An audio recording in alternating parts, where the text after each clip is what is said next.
Good morning. Good morning, everybody, and welcome to today's Portsmouth Business Week event, Working and Connecting in Portsmouth. Hopefully, we've got people filtering in now. So as part of Portsmouth Business Week, we wanted to celebrate the strength of the business community and the business hubs that are so crucial to this sort of success. So we know that community can support and the growth of a business. And today we're going to hear from some of our business hubs and the companies that are thriving within those communities. To kickstart this, we're going to hear particularly from Lakeside North Harbour, Portsmouth City Council's Enterprise Centres, and the University of Portsmouth's Innovation Connect. So if I can start by introducing Simon Bateman from Lakeside North Harbour Asset Management. Hi there. Hi, I'm Simon Bateman.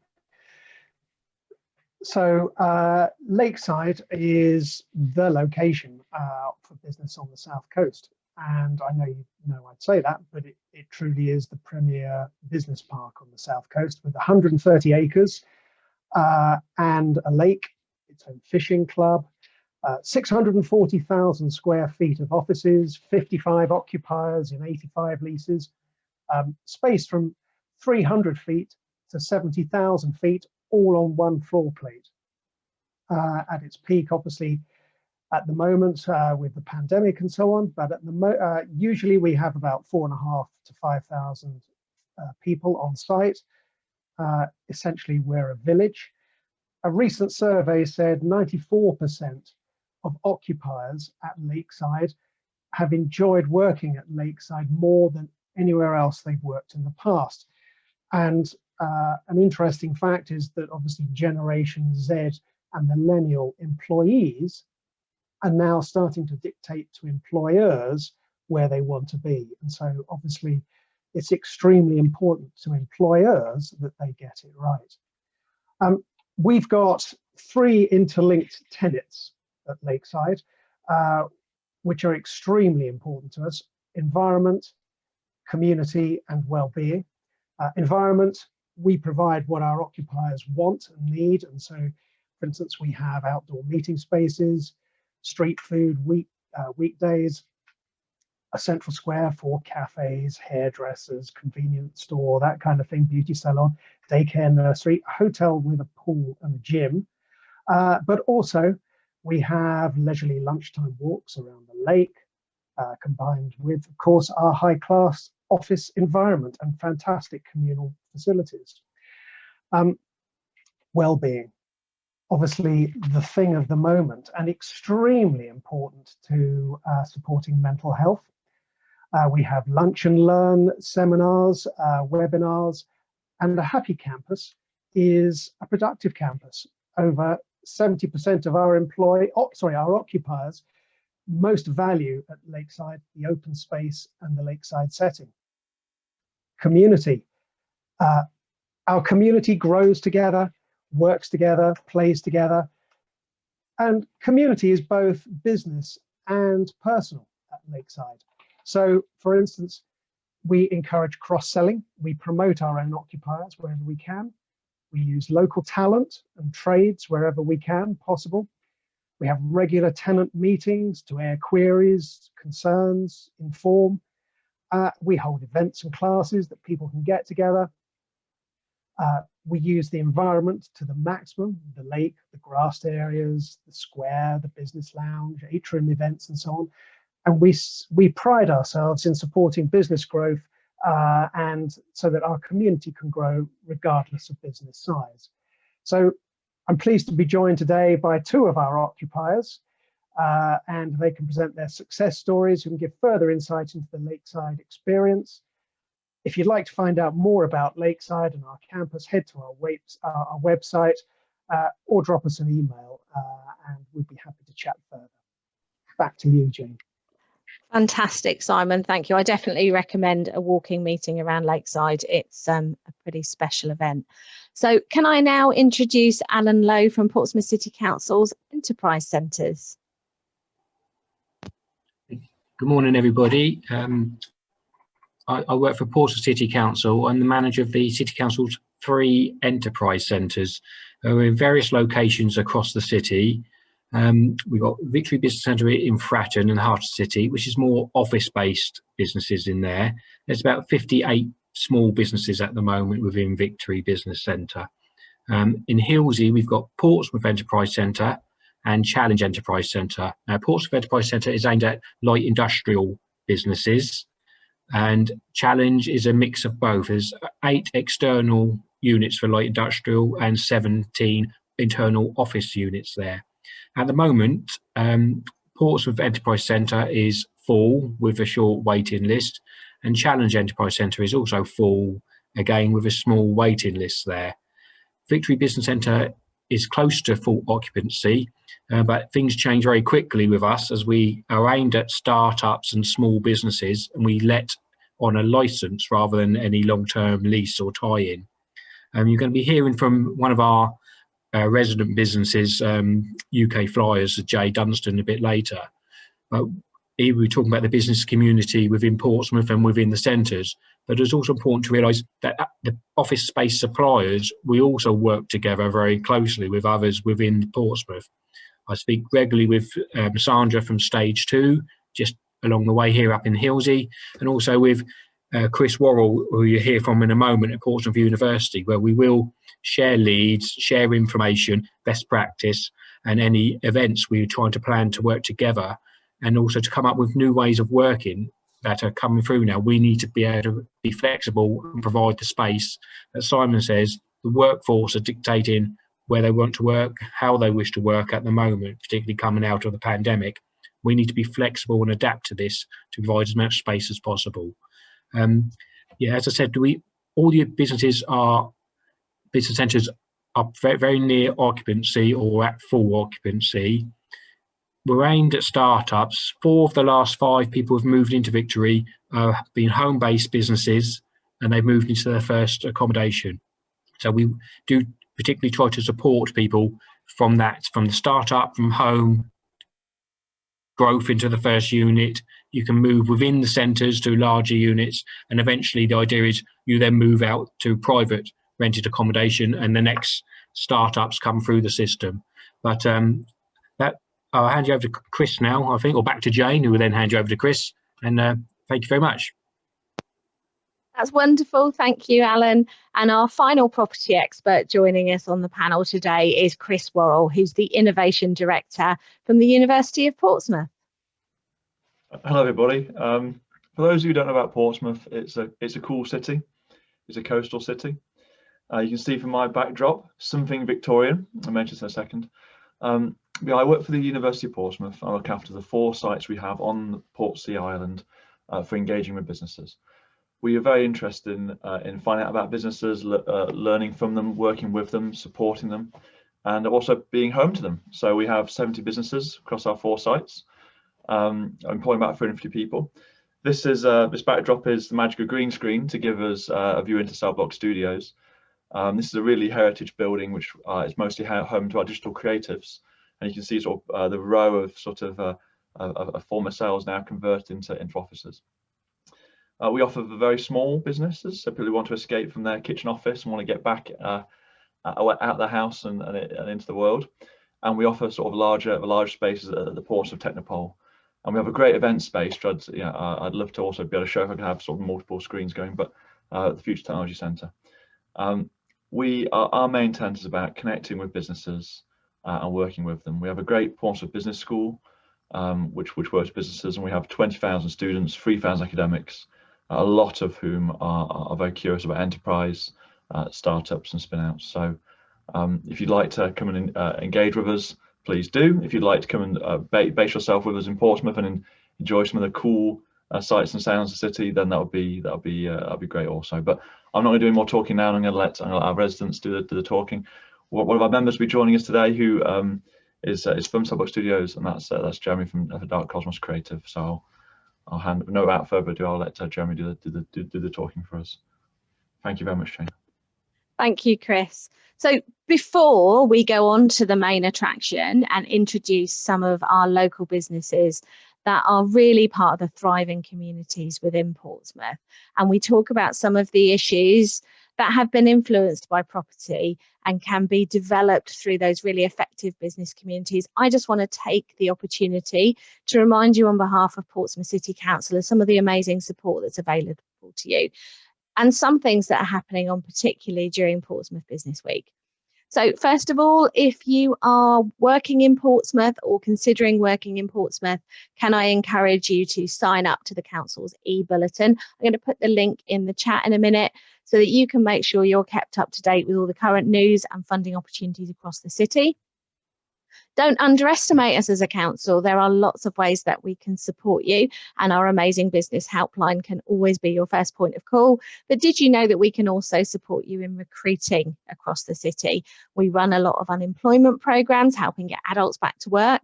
We're a Kickstart gateway, so we can help employers access Kickstart, which is a 25-hour placement for a 16 to 24-year-old for 6 months, fully funded by the government. And we also have a youth hub, which started back in March, a joint project with DWP, which is very much about getting young people into work.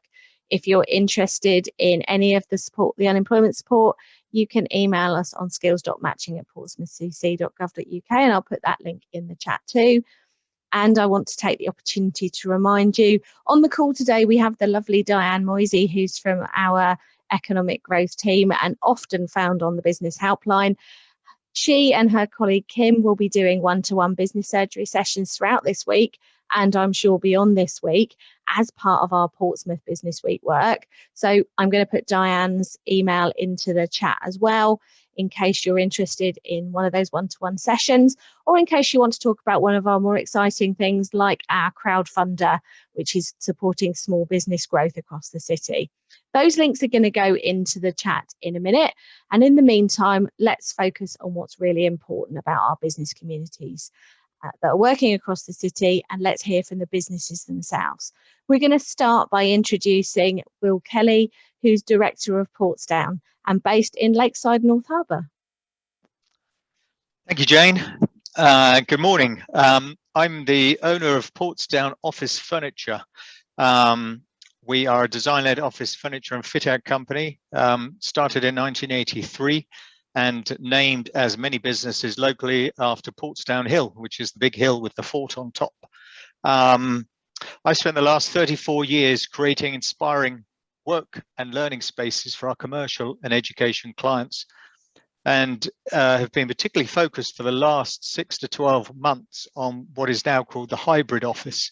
Obviously, with the pandemic, it's how people are really reassessing how their offices are used, and we're helping clients see what their office might look like, how they can get back to the office. We're helping our clients redesign their spaces into something that's new, safe, which is never really a word we would associate with our normal office environment, and more relevant in supporting the new ways that their business are working, and most importantly, something that their staff will want to return to. So that's our business. Thank you, Jane. Thank you, Will. Can I next introduce Carl Hewitt? Carl's the Director of Hewitt Matthews, and he's also based in Lakeside North Harbour. Hi there, morning everyone. Thank you, Jane. Yeah, my name's Carl. I'm one half of Hewitt Matthews, as you might imagine. We've been going for 5 years in 5 days, and we are a digital marketing company also in the web space as well. So our job is to essentially run campaigns for a range of businesses and organisations, get traffic to websites, and create high-performing websites to convert leads and to create more revenue for our clients. We've been based at Lakeside for most of our business, and obviously working in Portsmouth that whole time. So looking forward to our discussion today and going through everything with everyone. Thank you very much, Carl. Next, I'd like to introduce Jeremy Harden, founder of Dark Cosmos, who's based at Cell Block Studios with the university.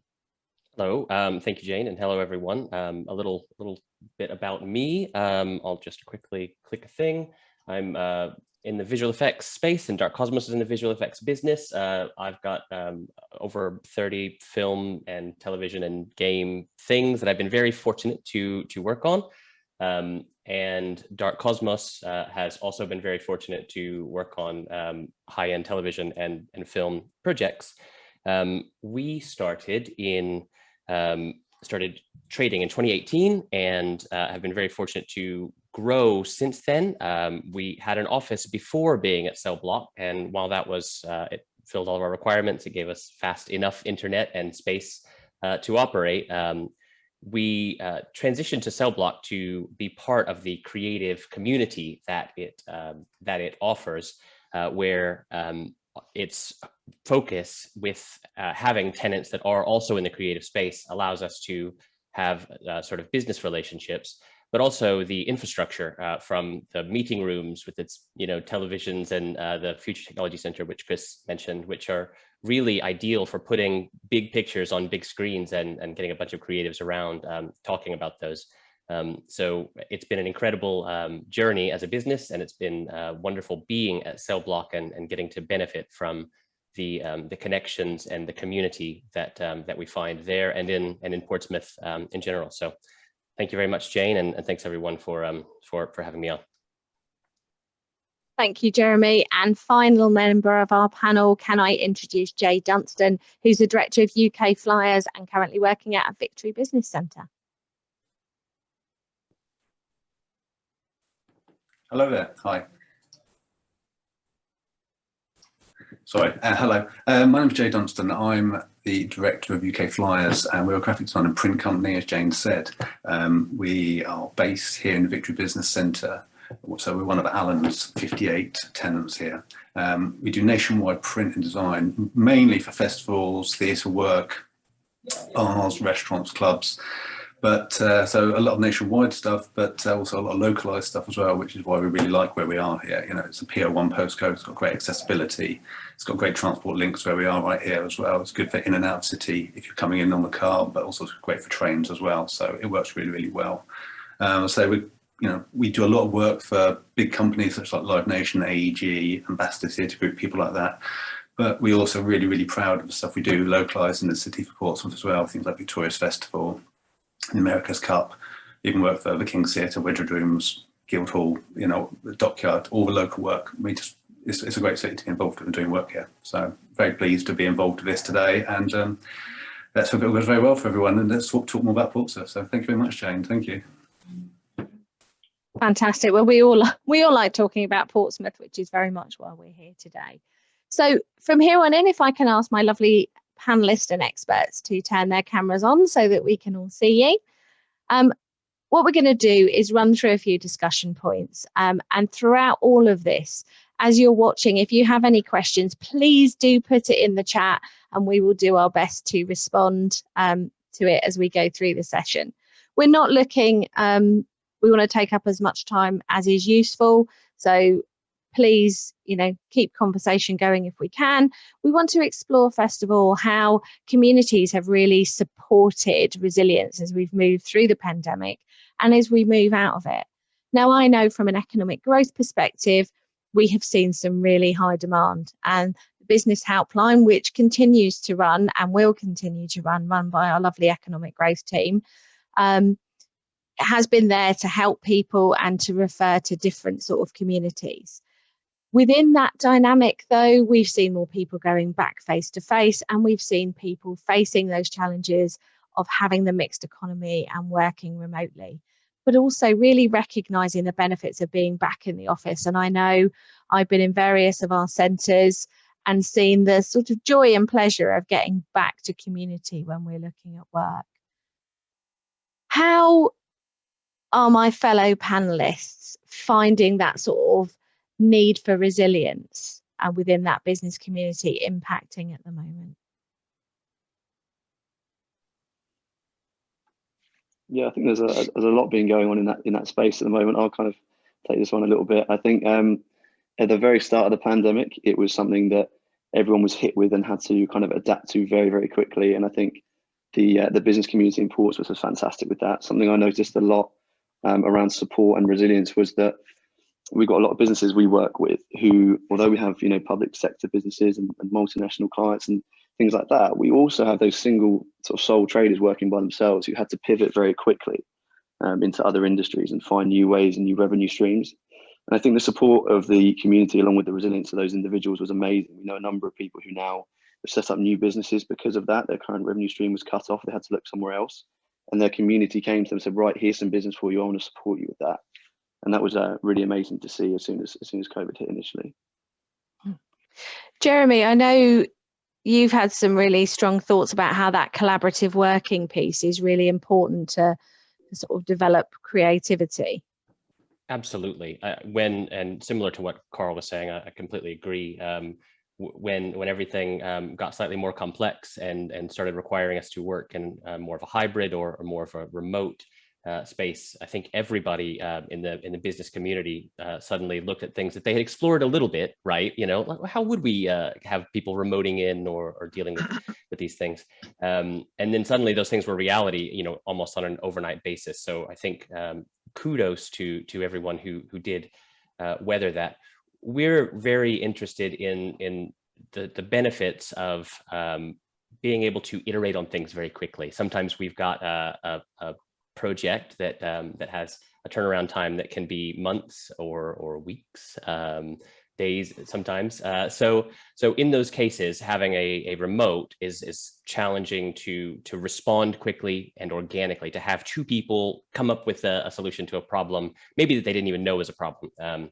Particularly if you're working with less experienced people that are sort of learning from mentors. So we're very excited on the resilience front to be able to, in one hand, if someone can't make it to a meeting, let's hop on Zoom, you know, or Teams or whatever it is, and be able to have that instant interaction without an hour drive. But at the same time, we're very much looking forward to when we need to turn things around quickly, and we want sort of mentorship opportunities with varied skill leveled crew for people to be able to interact organically in the same space, face to face, safely, obviously, but definitely organically, if that answers your question. Absolutely. I know within the creative industries, that face-to-face piece can be just so important, can't it, in the way that we work. Will, can I bring you in? I know that you have a much broader perspective across a lot of different industries about how the need to work differently but get back face-to-face has impacted. Yeah, it's obviously been incredibly hard for everyone. Everyone's got their own story about the pandemic. You know, you've got sort of 20-something-year-olds living in a shared house in London, getting out of bed and going to their office across the other side of the room for sort of the last 12 months, who clearly it's incredibly tough, to others who have got a home with a garden and a separate office. So we've all had very, very different experiences from one end to the other. But the one thing that we are seeing is that everyone is getting pretty desperate to come back to the office. For many reasons, but collaboration and being social with each other are two of the biggest reasons through our surveys and research. I've got some other stats that I'll happily share, but it's really that side of things. We're social animals, social people, and we need to reconnect.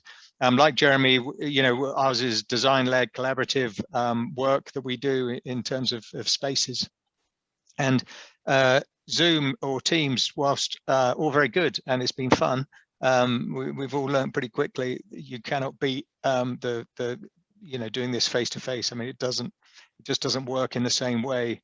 And it's as Jeremy said, it's all the ad hoc things, the comments you hear over your shoulder, you can add to the trainees and things like that.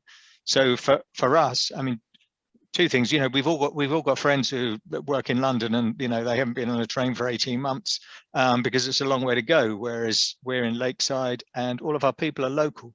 You know, they're probably within a 5-mile radius because there's a good pool of talent here. So it's been nice that where we've had the offices open, if people wanted to come in and for those ad hoc meetings, a bit of collaboration, being local, everyone's been able to do that. And it's been great as well seeing the areas inside Lakeside open up, you know, the business lounge and the cafes and the breakout space, because again, it's, you know, it's somewhere you can get out. And another thing was change of scenery. You know, people are fed up with their partners blinking too loudly, and they just want to come out for somewhere else to go and a change of scenery and see what else is going on in the world, see the world still happening. So, you know, Lakeside opening up, it's got some great spaces that, you know, it's safe enough. It's not like getting on the train to London or the tube or going into Costa there. It's its own little place with the lake and lots of space. So it's you know, it's nice when it's, and you know, the street food and things like that are all coming back. So it's yeah, it's been nice for the last few months. And as you said, I think going back into safe spaces, you know, healthy environments, that whole kind of work-life balance thing, isn't it? Well, we've all been forced to work from home, which has lots of benefits, and a hybrid model may well be right for individual businesses. Having the availability of really positive, healthy spaces as we go back is really helpful. Yeah. I mean, we very much looked at the impact of COVID on the business community from all of our perspectives, but obviously we are looking at supporting growth, and we have seen some amazing growth in and around Portsmouth over these past amazing 15 months, where many other businesses were mainly sort of holding on and looking about how they were going to survive and recover. But how do we think as a group that these business communities that we're all part of can support business growth? So personally, if I could jump in here, I think a big one for us has been kind of mentorship and learning from people that have kind of gone through not necessarily this situation, because that's been the one-off, I'd like to think anyway.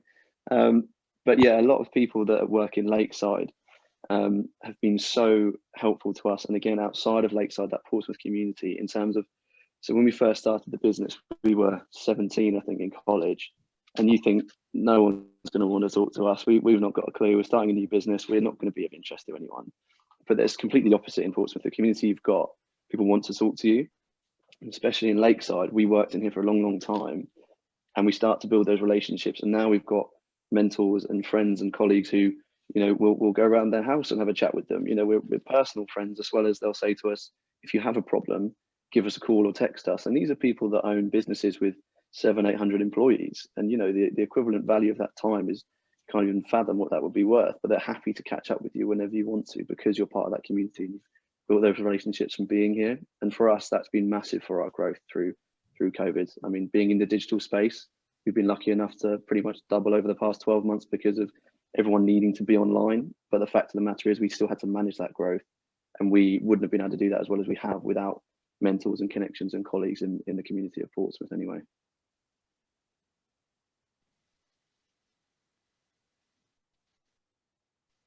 So much easier when you speak if you take yourself off mute.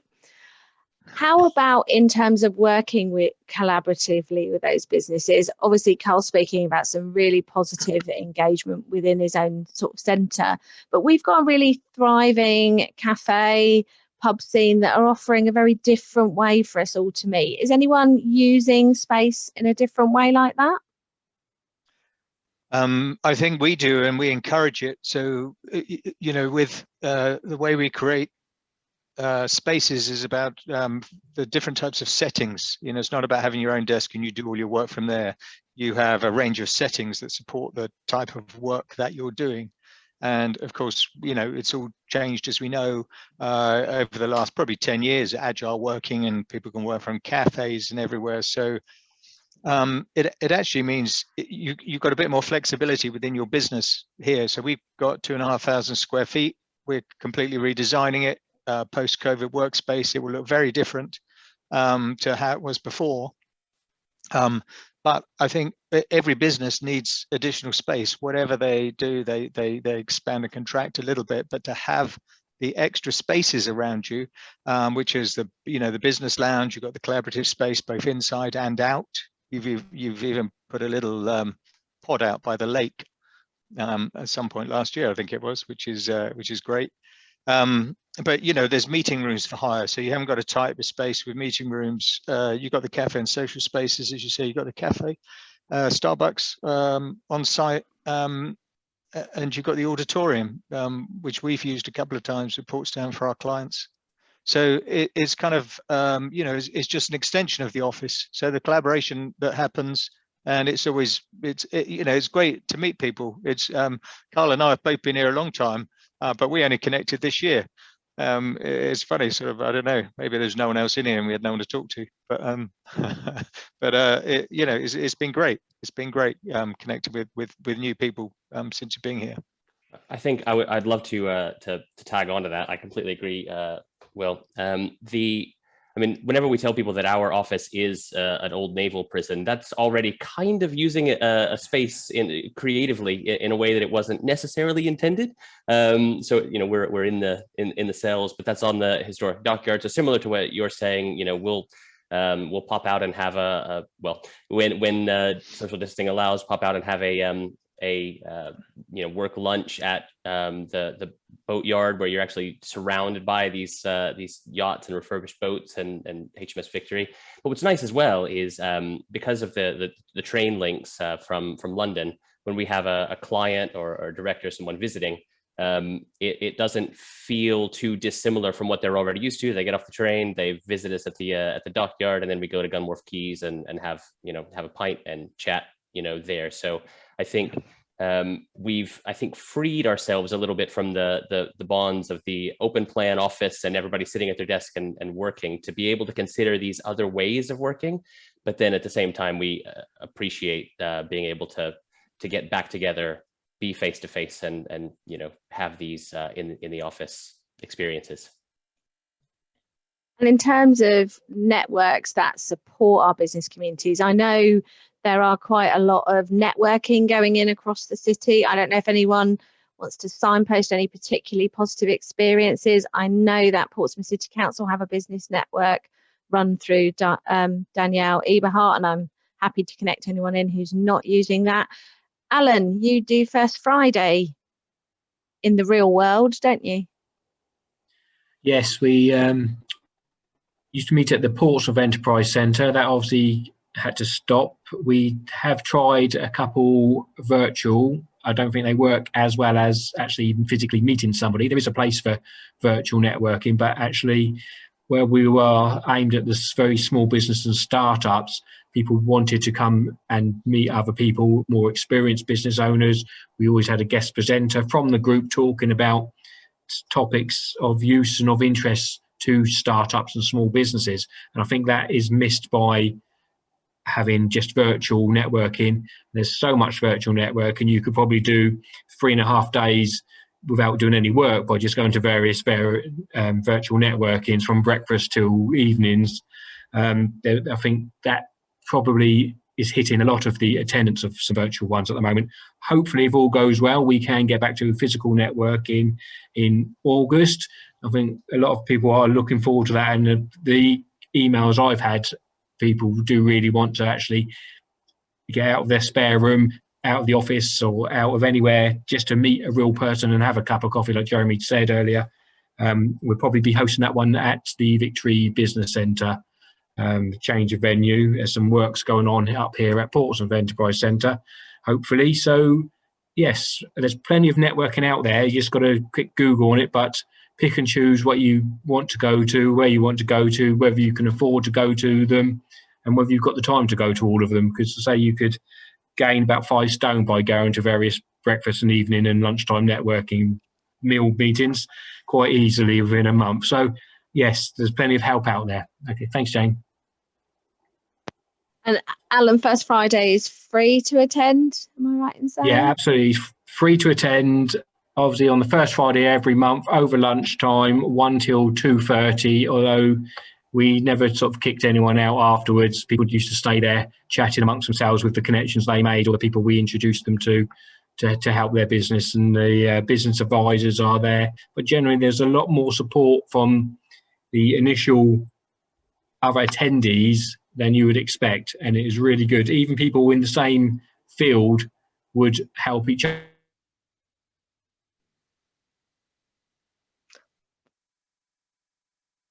Not sure if it's just me that's lost Alan there a bit, but let's move on.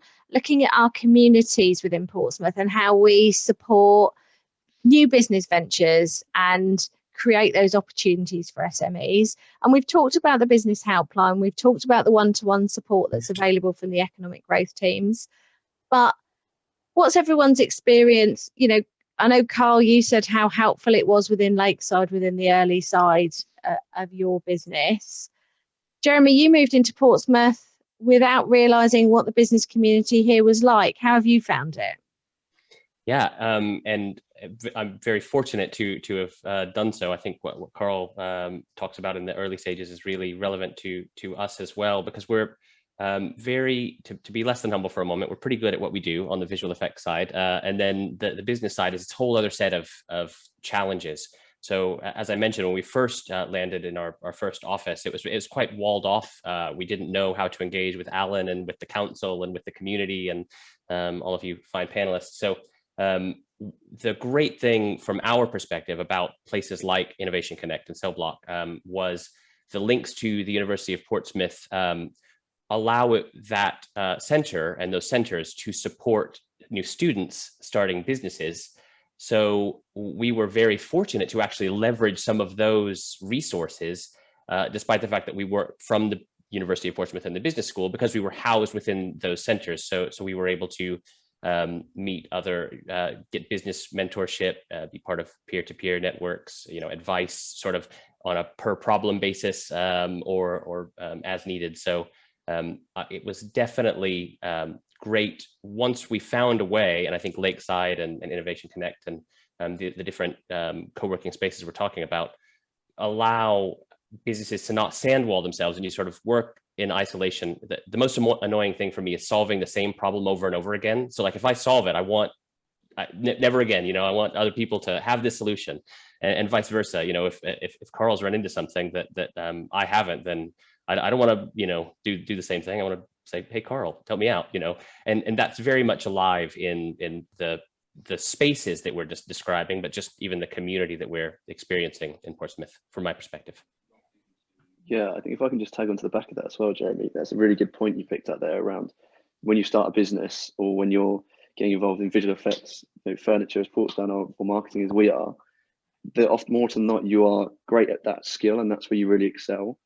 But everyone is united and is a community, regardless if they want to be or not, in the fact that you need to learn how to run a business. Otherwise, it's not going to work.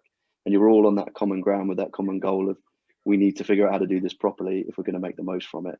And to be honest, you can be the best in your field at something, but if you can't run a business properly, that's where you'll fall down. And I think that's kind of where people draw parallels with you, especially some of the people we've spoken to started by themselves in a flat in Southsea with 20 quid. We started from college with no idea what we were doing. I was working in the supermarket at the time, and everyone has started from that point and is in that kind of that journey together. I think that's a really massive part of it as well, and a very good point from you there, Jeremy, in my opinion.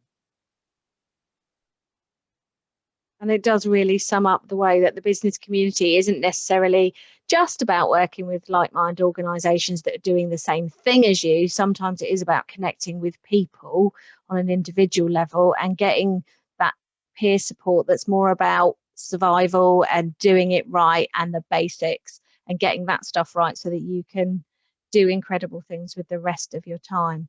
Before we move to the questions, because we're starting to collect a few of those, can I just ask all the panelists to consider, if a business was considering moving to the South Coast, what would you want to tell them about working in Portsmouth?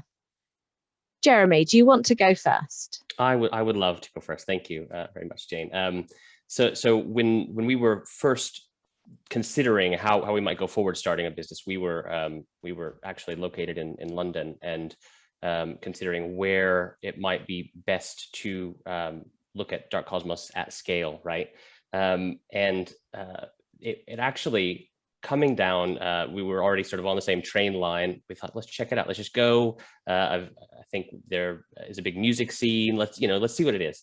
So took the train all the way down, got out Portsmouth Harbour, walked around, and just, stunning views, stunning ocean, friendly people. I think I pulled out an iPad or something, and someone was like, "Oh, what are you working on?" I'm a writer, and just the connection to artist communities. They're like book drops and art drops out on the street. So like as a creative and as someone in the creative industry, it was so welcoming as a community. The landscape was stunning, and then as we're kind of saying, starting to meet the other businesses and the business community and the support within that, it sort of argues for itself a little bit. There was no other alternative that had any kind of leverage on it, because it had so much to offer logistically, with our ability to connect high speed London over the internet, connect transportation wise to London, and then just have everything that we would want from a landscape, a community, and a business community. So it was a really strong, from our perspective, from my perspective, it was a very strong, a strong scenario. Fantastic, thank you. Carl, how would you respond to why you should move to the South Coast and particularly Portsmouth? I think Portsmouth, yeah, it's a good question. Moving to Portsmouth, there's a number of benefits, but for me, one of the biggest ones is I feel like where it's a very tight-knit community, obviously we're an island city, everyone knows each other, networks, usually you're only one or two connections away from everybody. And so if you're genuinely, your service is good and you're a good person and your business is ethical and you're going to do a good job for people and you're interested in value, more often than not, that will rise to the top in Portsmouth because everyone's held accountable by that community. If you're coming into Portsmouth and you're trying to, make a quick buck, or you're going to try and do something not quite right, or something a bit underhand, you're never going to succeed here. Portsmouth works really well for genuine people who are good at what they do. And like I say, you're held accountable for that. If you do a good job, you're rewarded and everyone will tell everyone about that and they'll sing your praises and they're more than happy to do so. But vice versa, it works the other way. And I think that's really one of the main benefits is if you believe in your business and what you're doing, you'll succeed here pretty quickly. Fantastic, that's great. That's great to hear and a really good advocate for Portsmouth. Will, I know that you started in Portsmouth and you left us, but we pulled you back. We did. We went off actually to be closer to my home as well as we thought we'd try. And we moved away from, we got our warehousing in Portsmouth and Farlington, and we had our offices there, and we thought we'd separate the two for the first time in about 30 years at the time. And because we lived towards Chichester, we thought we're having Chichester, nice cathedral city. It was nice for a while, but it was nice overall. But as soon as the lease was coming up, we thought actually, we're a professional business and we want to be back where professional businesses are. And there isn't enough of that in Chichester. There's no big hub there, so Lakeside was the obvious choice for us. It's 3 miles up the road from our warehousing, and although we had the ability to go back to our warehousing, we rather came here and have an additional office, if you like, because of the ability to connect with local businesses. And I second what both Jeremy and Carl said, particularly, we're a local business, everyone knows someone, everyone knows everyone. The connections that you get, having local staff, we've got 30 staff that work for us, and it's almost, if I ask someone, they've got a friend or a friend of a friend, or they know someone who works in another business who can connect you, or they know someone who does something local, and whether it's personal stuff, business stuff, it's nice to be locally connected. And we've had offices in Farringdon in London, which we no longer have, and we've got an office in Cambridge in Duxford. But I think Portsmouth, maybe I'm biased, but Portsmouth is a better office because I just like what's around and the views and the sea. Maybe I like the sea and everything that involves as well. So yeah, it's just great place. Glad we came back. We love a bit of bias towards Portsmouth on this particular event. It's totally allowed. Jay, can I ask you to tell us why you should be in Portsmouth? You're on mute. You're on mute, Jay. I love the fact to say that because that's normally me. Thank you for telling me. Thank you. I was going to say, I'm going to reiterate what everyone else has been saying, really. The fact we're an island and it brings everything that's good to, brings it all to the top. We punch above our weight, whether it's football, whether it's university, whether it's entertainment. We just do such a good job in this city at bringing all the cream to sort of settle.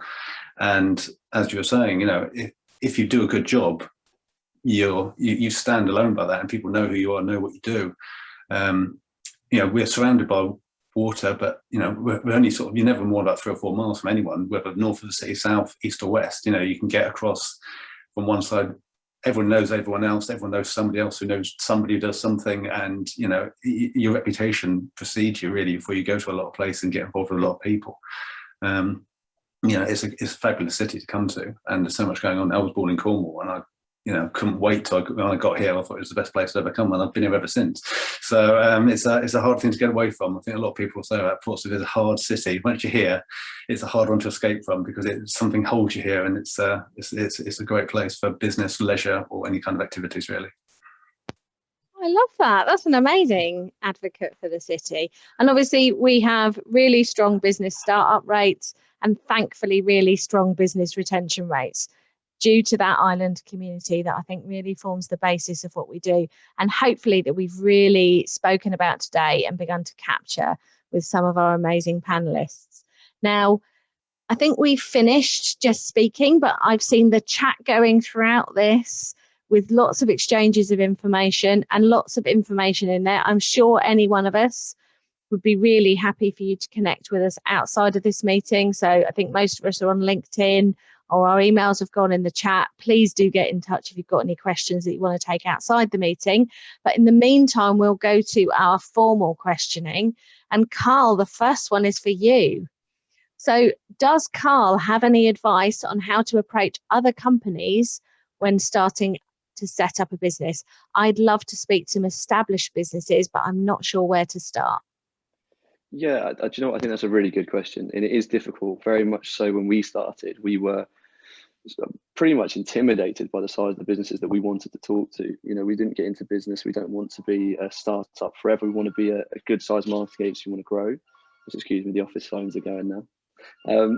But when you approach a bigger business and you try and get involved with those people and make those connections, it's got to be in a personal way. For us, for example, we worked in the business lounge here at Lakeside for a long time, and that meant as you worked in there, directors just walk past all the time. You'll walk past managing directors and CEOs of huge companies, and you'll strike up conversations naturally. And I think it is difficult to get in touch with LinkedIn and email, because they'll be getting that all the time. So if you can position yourself well, perhaps again look at a good place to work like Lakeside or Regis that we've got here if you're a smaller startup, and try and make those personal connections face to face, which, although it's difficult now, is still doable. That's when you'll start to build those really good relationships and go from there. At least that's how we've done it anyway. I think, and just to, if I can tack on, because I think you answered it really well, Carl. I think what I'm hearing is sort of looking at networking or those co-working spaces, places where you're a human rather than navigating the business chain. If you're sort of cold calling the business line or cold emailing or connecting on LinkedIn, that's a very formal way of going forward. So it's, as you're saying, it's really hard to be seen as a human on the other end of that and see the strengths of them as a human. So I think that having that sort of human connection is a huge part of that. And I think you summed that up well. And very much how the strength of those business communities gets to support us all. So I'm going to ask our property experts now to step up with the next question. You've talked, everyone, about business growth. Are there opportunities to grow office space when we're looking at Lakeside, the Enterprise Centres and Innovation Connect? So I'm going to take you in order. So if we start with Lakeside, please. Hi. Absolutely. As I mentioned sort of at the beginning of all of this, we've got 85 different tenancies across 640,000 square feet. And that gives us an amazing opportunity, a churn of lease events with tenants able to upsize, downsize, and move around the site. So it's one of the most, one of the great things about Lakeside, where it's all a huge amount of space under single ownership. It's not at all like some of our major competitors, such as Solent Business Park or Langston. Solent Business Park, nice and big, but extremely fragmented in ownership. Whereas here at Lakeside, what we can do is, if you come to us and you need to change something about your occupational status or whatever it might be, we have a huge overview and the opportunity to be able to provide that change for you. So, and that is one of the massive benefits. I think I said at the beginning, we've got floor plates of up to 70,000 square feet. And, that is quite incredible, to be honest. So yeah, almost the sky's the limit, I suppose, from our point of view. a fantastic message. And the enterprise centres, Alan, can I bring you in for that question, please? Yeah, certainly. Thanks. Very much like Simon just said, within the centre, you can grow your business. So a lot of people come into us for a one-person, one-desk office, or a small, slightly larger two-person office. And as the business grows and they take on staff, they can move around within the centres. We do only have a maximum allowance, though, of 2 units per business. Once you reach that sort of stage, you're ready for the private market or to move on accommodation, so we can get the next startup and small business coming through. But yeah, generally you can grow your business within the centre. Where we are, as Simon said, all under one management. We know what units are likely to come up when you just come to us at reception and say, I need a slightly bigger space in 2, 3, 4 months. We let on a monthly licence. Things change quickly. For us, it's great to have someone earmarked in for an office that's becoming available, because it keeps the downtime to a minimum. It also helps your business carry on trading and growing, so you can move quite seamlessly working with us to grow your business within the centre. So that's not a problem at all. Fantastic. And last but by no means least, as you sit in your cell block, Chris, can I ask you to come in for the Innovation Connect? Chris, you've joined in with the I've done it. I've done the ultimate Zoom faux pas and not unmuted. Yes, we have 3 key propositions. So we have the hot desks, those people who just want to come in as and when during the month, all our sites. We have full desks, so people want to come in, bring all their kit, keep their computers, and have their own setup there in perpetuity. And we have private offices, and those offices go from sort of quite small spaces, sort of 2, 3 person offices, all up sort of large offices have internal meeting rooms and sub office and sub rooms inside them. We're all under one license, so easy in, easy out. So with very short notice periods, and the universities are very sort of understanding sort of provider of space. So we encourage some movements around those spaces. So if one space isn't right for you, we have people work across multiple spaces or have changed spaces. So we're quite flexible. But primarily it's what suits the business and what allows you to do your best work, and then we can work with you on those projects and activities. And of course, that's another key thing, isn't it, Chris? In all of these properties, there's a lot of signposting to the other support that's available across the city. That includes out of the council and the economic growth team, working with partners like Solent Lep, and all the projects that are around to help businesses start up, to maintain and to grow, accessing different funding, including things like our crowdfunder, and all of that support is within these property businesses, automatically given out, as well as that great peer support that we've talked about being so key to the way that businesses maintain and grow, particularly during these sort of difficult times. We've got time for just one more question, and I think probably goes out to all of our panelists, but let's focus on our lovely business colleagues. Do you have any advice for someone who's a bit nervous about jumping into networking? Jeremy, you're first on my screen, so I'll jump in. Absolutely. I mean, the thing about networking, as sort of Carl was touching on earlier, is it's that mix of you're there as a business or a member of a business, but you're also there as a person, and they're getting to know you as a person. So I suffer from being nervous when networking. I think most people, if they're honest, do to some degree. So I would say be a friendly, good human, first of all, and before you're prioritizing getting your business card out straight away. And then secondly, I would say learn to listen and ingest the information rather than waiting for your turn to say your spiel, because if you know what someone is about, what they're interested in, actually you're more likely to connect with them on something that's real rather than just getting a pitch across. So that's how I deal with my my nervousness with networking. Good advice, Jeremy. Carl, can I ask your advice for how you network if you're feeling a bit nervous? Yeah, of course. So I think a really big thing for me, and something that I've always tried to work on throughout kind of business, whether that's networking or sales or whatever it might be, is just asking questions and just be really interested in whoever you're talking to, because it does 2 things really. One, if you're nervous, it takes the pressure off of you. Ask someone questions. They'll want to talk about their business and themselves, and if they don't, you can tell they're nervous, you're probably on the same page as well. And often just like, let it be known, just say to someone, this is my first event, I'm a little bit nervous about it, and you'll stop overthinking it. But ask those questions, because as I say, it'll do two things. One, it will take the pressure off of you, but also people will be really invested and really like you if you're showing a genuine interest in what they're talking about, and you'll just make a better connection with them. Again, that's such a big skill to develop, is asking the right questions, but I think it will really help when it comes to being nervous. And again, as Jeremy says, I think that's the biggest tip everyone talks about, is just be personal. It's other people, you know, it's just like talking to any of your friends. You just haven't quite met them at this point. They run a business and you're not used to speaking to them, but it's just another person.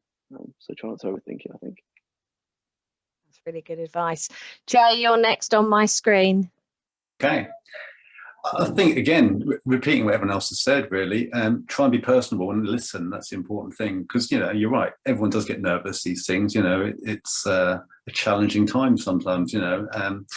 Sometimes you're really up for it. Sometimes you're not necessarily up for it, but you still need to talk to people, and you've got to be able to listen to what someone is saying to you without necessarily going in with a script or a pitch and trying to simply blurt out what you're trying to get across. I think talk, you know, be honest, like you say. If it's your first time, you get nervous, say you get nervous, and then everyone here, or any networking event, really wants to kind of reach out to other people and talk to them and, like I say, be a decent human being. And actually, you never know, because if you start shutting people down, you never know, it could just turn around and bite you at some point in the future. So you just want to listen to what everyone's got to say and then just enjoy it and go with it, and something will come from it. No matter what it may be, something will come from it. Go with it. I completely agree with that. I'm a great believer. You meet people at networking. Sometimes you can't quite see how that's going to benefit or connect you. And, you know, people help people. And that's something you really see across the Portsmouth community. And I see it every single day. Will, definitely not least, but last for you, can I ask you to give some advice on networking? I completely agree with everything that's said. They haven't left me much to say, actually. The only other thing I'd say, just remember that people buy from people, and don't try and sell to people. Don't try and sell to them. Just talk to them. And I think, yeah, everything everyone else has said, but also I think it rarely. I don't think you can turn up to one event and expect it to happen. So I think you've got to go to the same event regularly, and you'll get to meet the faces, and then you get better connections with them, and you become more comfortable, and then it's much easier to meet more people. So don't expect you know, fireworks from the first time you go and do something. It's a slow thing. And pick your network carefully. Which one do you want to go to? Which one do you think is going to be best? Have they got the right type of people that you want to connect with at that event? And just, you know, be yourself. Yeah. Fantastic. Thank you very much, Will. Carl's got his hand up. Go on, Carl. I'm being very polite here. Yeah, no, it's just a really quick one to tag on to the end of that. I should have mentioned earlier, actually, as well. A really nice place to start with networking. So I'd say 2 years ago or so now, we set up LinkedIn Local Portsmouth with a friend of mine, Ian Gribble, who most of, again, the Portsmouth community know because of his excellent networking. We are less so involved in that now, but we do obviously still attend. We don't do so much of the organisation, but the event gets about 200 people each time. There's always a waiting list, and everyone loves it because it's not a sales event, and that's really, really clear. If you turn up to LinkedIn Local and try and sell, you're pretty much turned away. That's not the point. All the speakers we have, we don't let them talk about their business. We let them talk about something informative that will help a company, but not about this is our services so much as buy something from us. And I've just seen that question in the chat there. At the moment, we're waiting to find out about restrictions. We don't want to do them online. We want them to go live again once we can do them in person. So it's kind of how long's a piece of string at the moment. We're hoping soon. But I think I'll have a chat with Ian and see where we're looking on that. But yeah, looking forward to getting back to that. It'd be a good place to start as well. That's brilliant. I know I was about to mention LinkedIn Local and the legend that is Mr. Gribble. I think last time I spoke to him, he was hoping for sort of September. Let's keep our fingers crossed. It will be great to be back face to face, meeting people, but hopefully everyone that's attended already knows at least the panel. Please do connect with us on LinkedIn. Please do get in touch if you've got any questions. It's been an absolute pleasure to be part of the Hampshire Chamber of Commerce Business District Business Week. Thank you to our businesses for joining us, and of course our wonderful property experts. We are bang on time, so I'm afraid I'm going to have to draw it to an end. Any any questions, please do get in touch with us, and we look forward to meeting you in real life. Thank you.